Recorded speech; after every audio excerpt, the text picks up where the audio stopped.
Moi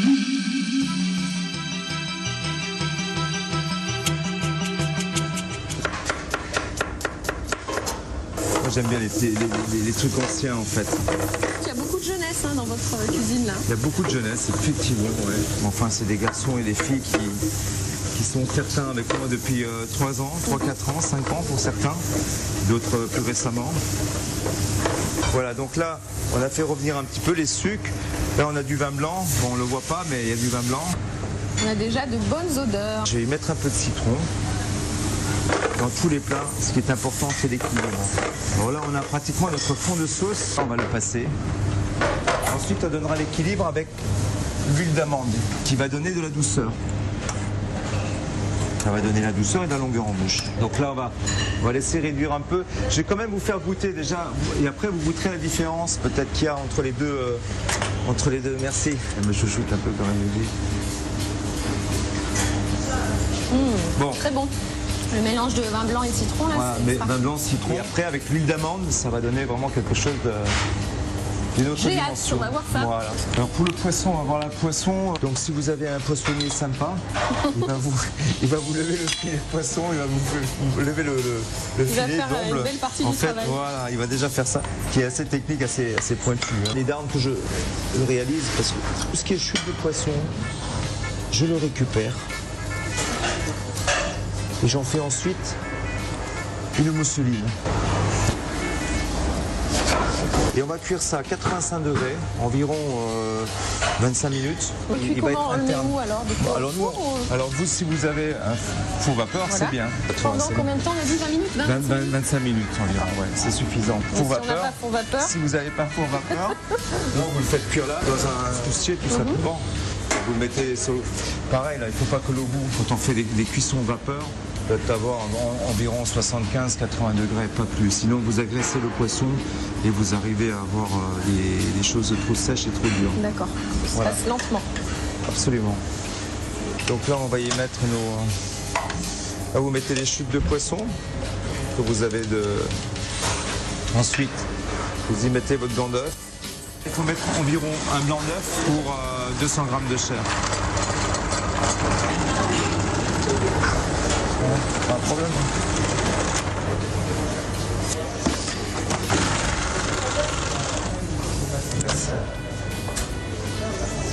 Non mais c'est pas assez, il n'y a pas de sel encore dedans. Si je goûte ? Ah, goûtez. Il faut toujours goûter, la cuisine ça se goûte. Ça manque un petit peu de sel. Ah ouais, il n'y a pas de sel du tout. Et ça manque de souplesse peut-être encore, non? Ça peut être plus léger, non? Ça pourrait être plus léger. Alors ce qu'il faut faire attention, c'est dans les recettes, parce qu'il faut savoir ce qu'on va faire de cette recette. Et cette recette, elle va me servir de base pour mettre mon poisson dessus. Pour apporter le moelleux à la recette, pour apporter le l'onctueux à la recette. Il faut que ça tienne, il faut que ça ait une architecture, voilà, une belle consistance et une architecture dans l'assiette. C'est le plaisir de composer. Le sel, on l'a mis à la fin, pourquoi alors ? Le sel à la fin, parce que le sel il va saisir le reste en fait, ça va donner, ça va durcir, ça va donner plus de fermeté au dernier moment. Voilà, donc là, on va tout sortir. Et on va le passer au tamis. Il faut que ce soit très fin pour retirer vraiment tous les fils, tous les filaments, tous les nerfs. Voilà. On peut cuire ça dans une plaque avec une... Et ça ira très bien.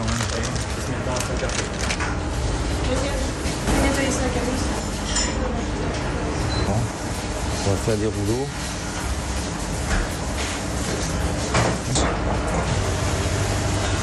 Et là, ça va cuire 25-30 minutes, pareil à 80 degrés environ.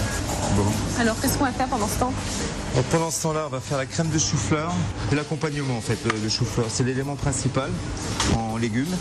Donc, on va y mettre une tranche de chou-fleur très fine. On va couper le reste. Toutes ces chutes, on les utilise. On va les blanchir une première fois. Moitié lait, moitié bouillon. C'est un bouillon de quoi? Bouillon de poule. Ça doit... Pour en faire un purée, tout simplement. On va faire cuire ça.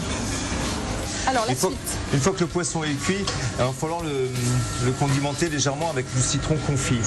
Donc pour faire du citron confit, vous allez piquer un peu vos citrons. Piquez bien d'ailleurs. On va le blanchir 3 fois. Et donc une fois que ce sera blanchi 3 fois, que vous l'avez confit, ça va ressembler à ça. Donc on va prendre ce citron là, c'est ce qui va condimenter également notre poisson. Et après, bon, on va vous montrer, moi j'appelle ça c'est des palets à l'amande en fait.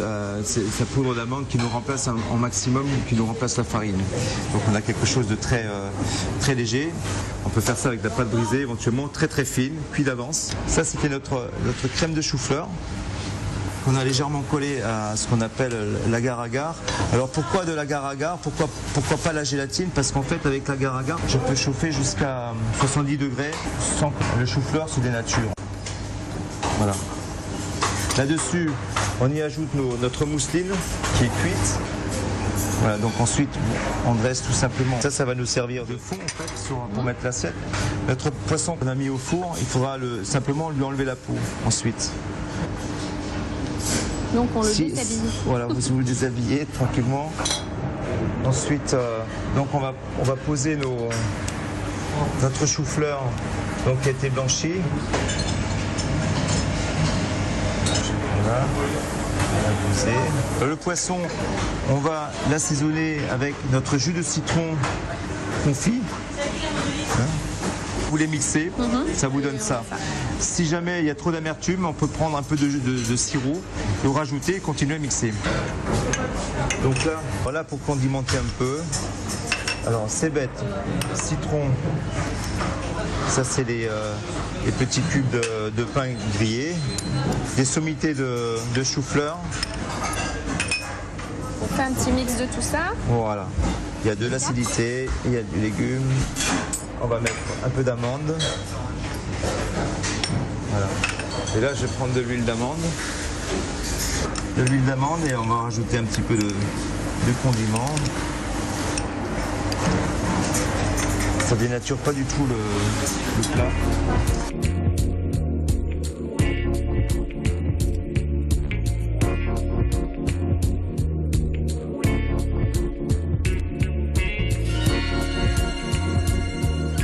On assaisonne un petit peu nos chou-fleurs avec ce jus de citron. Voilà. Ça, c'était notre jus de tout à l'heure, en fait, le jus de rôti, tout au début, qu'on a fait réduire. Vous voyez ? C'est quand même assez fort, vous allez voir. Goûtez. C'est très fort. La cuisson, le citron, on sent bien le citron. On va quand même adoucir avec voilà, avec de l'huile d'amande. Donc en fait, c'est ce qui nous remplace un peu le beurre en fait. Quand on professionnel, quand on dit monter au beurre, en fait c'est un peu. Là on la monte avec de l'huile d'amande. Voilà.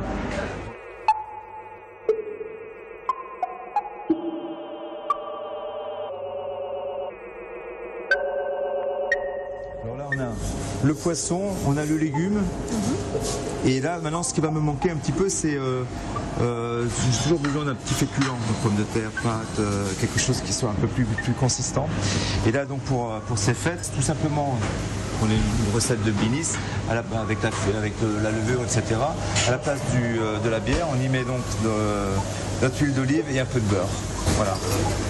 Donc ça c'est cuit à la vapeur, fermé dans un. Et on va les faire poêler légèrement, voilà.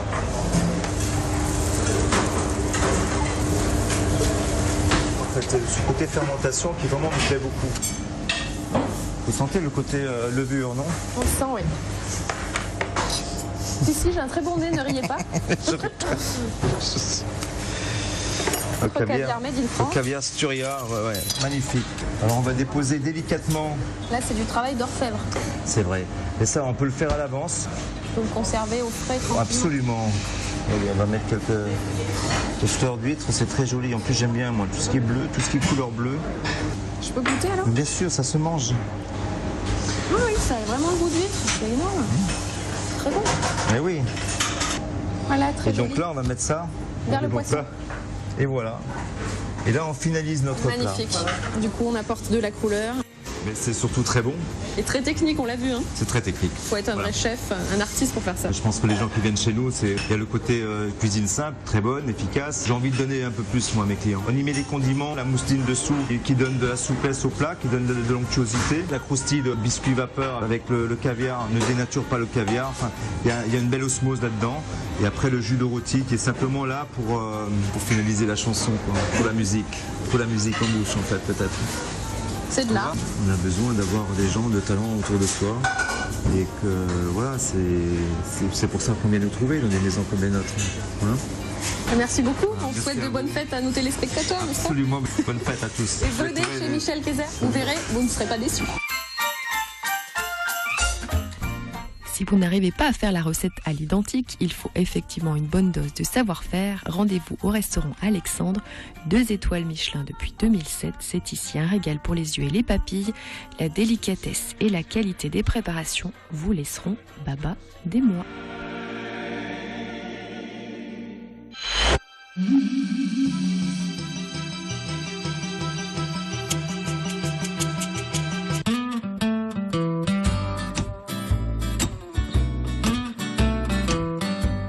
Vous êtes toujours dans le territoire menu de fête, nous passons au dessert. Je suis en compagnie de Richard Bouet. Vous allez nous préparer une bûche.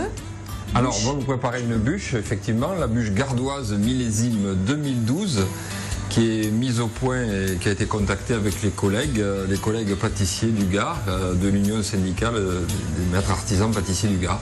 Nous sommes à la Fourchette des Arènes, rue de la Spicanime. Voilà, nous sommes là, ici, bien sûr, dans nos locaux de production, avec Odessa qui va participer à l'élaboration de cette préparation et de ces recettes. Elle commence déjà à éplucher les pommes. Voilà, alors donc, nous sommes effectivement avec des pommes rainettes du Vigan, qui sont donc des pommes AOC, et puis que c'est un produit bien sûr de la saison et typiquement gardois. On va bien sûr enlever le cœur et tout ce qui est des parties qui ne nous intéressent pas et qui ne sont pas comestibles. Et puis on va couper en gros quartiers ces pommes, on va les passer au beurre demi-sel et on va les cuire au four de façon à les rendre souples et d'en assurer la cuisson et aussi d'en avoir quand même un petit peu de qualité, de souplesse. Donc là c'est le biscuit noisette.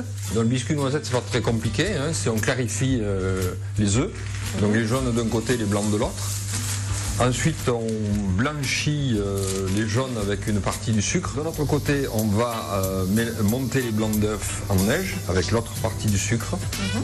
Et quand les deux sont parfaitement montés, on va mélanger la poudre de noisette avec les jaunes, réincorporer les blancs d'œufs montés. Et ensuite, on va coucher ça sur une feuille de papier, préalablement beurrée, c'est plus pratique. Et bien sûr, on cuit au four.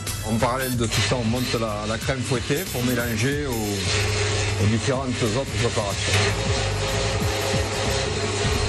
Il faut que la crème soit tenue, mais pas trop ferme non plus, parce que si elle est trop montée, ça fait des grains, des grumeaux, comme les blancs trop montés aussi. Hein, toujours mousseux, neigeux, j'ai envie de dire. Maintenant, tu mets le cadre et tu mets la règle pour bloquer. Là, on met des garde-fous en fait. Ah, c'est bon. Voilà. C'est ça. Oui, parce que normalement, on fait tout entier. Hein. Voilà, alors là, c'est la crème fouettée qu'on va mélanger avec ce qu'on appelle le crème vanille, c'est-à-dire jaune d'œuf, chocolat blanc, gousse de vanille. Tout le goût et la qualité de la vanille, c'est les petits grains noirs. Donc on mélange à la crème fouettée. Alors on va mélanger ceci avec la crème fouettée et ça va nous donner le crémeux vanille, comme ceci, et qui va venir et on va noyer les pommes avec cette masse-là. Alors là, tu vas me rajouter donc, on a dit 400. Oui, je mélangerai après. C'est quoi la proportion du coup alors?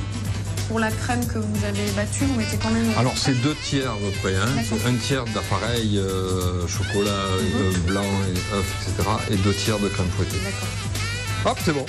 1 gramme. Oui, mais au gramme, hein. Voilà, c'est vrai, vous avez raison. C'est un peu la particularité de notre métier, hein. C'est toujours vraiment la précision. Voilà, donc là, le crémeux réalisé. Alors quelle épaisseur là? On recouvre entièrement les pommes, hein. Ah oui, on recouvre entièrement jusqu'à niveau. Voilà. On s'arrête à la hauteur du cadre. On appelle ça le cadre en inox. Et quand tu mets la crème, tu essaies d'appuyer un peu pour que ça aille bien dans la pomme. Hein. C'est ça qui va aussi faire tenir la pomme. Et quand on mange le produit, c'est bien qu'il n'y ait pas de trou d'air. Donc ça, c'est la base de la mousse chocolat caramel. Donc au départ, c'est un caramel qu'on a cuit à 195 degrés. On dit petite fumée bleue. Ensuite, on le décuit avec de la crème fraîche très chaude. On va tiédir aussi cette masse pour la rendre malléable. Donc on a une crème fouettée qui est souple, il faut que cette base soit souple. Sinon on va faire fondre la crème fouettée. On va y aller tout doucement.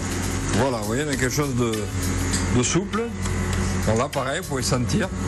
Si vous avez déjà de loin. Voilà, si vous avez un nez un peu acerbé, Caramel chocolat. on trouve les odeurs, quoi. Hein. Alors là, je suis en train de peser au gramme, bien sûr, la fleur de sel. Il m'en faut 2 grammes. C'est juste pour exciter les papilles. Hein. Voilà. On mettra vraiment à la fin.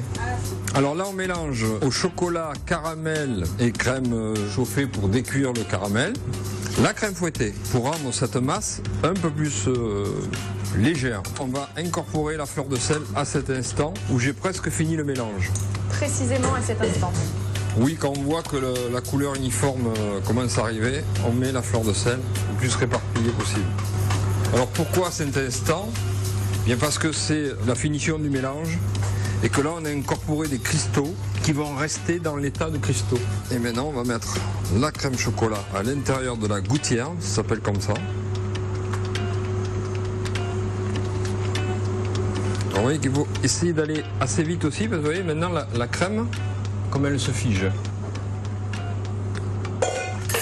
Alors après on va donner le maximum de répartition. On monte sur les bords.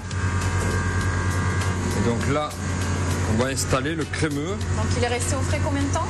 On l'a passé dans la cellule que vous avez vue tout à l'heure, qui s'appelle une cellule surgélation, de façon à bien faire cailler. Vous voyez, c'est un peu mou, mais ça a bien pris. Là, on va retourner l'insert pour avoir le biscuit qui va nous servir, puisqu'on fait un montage à l'envers, de semelle.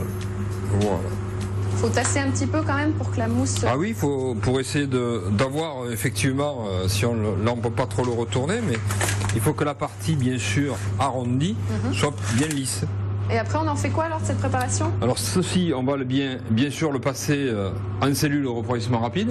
Et on le laisse combien de temps alors là aussi? C'est pareil, on peut le laisser... On le laisse au frigo, il faut le laisser au minimum 2-3 heures. Au préalable, il faudra le démouler et le finir. Donc nous on a fait pour cela un petit glaçage caramel. D'accord. Un glaçage caramel avec un caramel et de la crème fraîche. Donc là vous voyez bien la coupe, que nous avons ce biscuit noisette en bas, donc le montage à l'envers, les pommes cuites au four, le crème vanille qui les emprisonne et bien sûr le chocolat caramel qui vient finir le dessus. Voilà, une jolie forme géométrique. Alors c'est généreux, il faut que ça coule, que ça habille bien le produit. Hein. Là on va simplement la mettre sur le plat. Hein. Voilà. L'intérêt d'un décor, c'est qu'il soit aussi totalement consommable. Et puis pour terminer, on va signer bien sûr de l'étiquette de la maison, qui est un cachet aussi en chocolat, avec une sérigraphie or. Voilà, ce qu'on va souhaiter à nos téléspectateurs, c'est bien sûr de passer de très bonnes fêtes d'année. Voilà, vous avez compris, une bonne fête à tous, il fait ça très bien, vous voyez, ça laisse travailler. Très belle fête, et voilà, au coin du feu, en famille, parce que les fêtes de fin d'année sont des fêtes avant tout familiales. Merci, voilà. Bonne fête à vous et à votre famille. Merci beaucoup et à tous les téléspectateurs de TV Sud.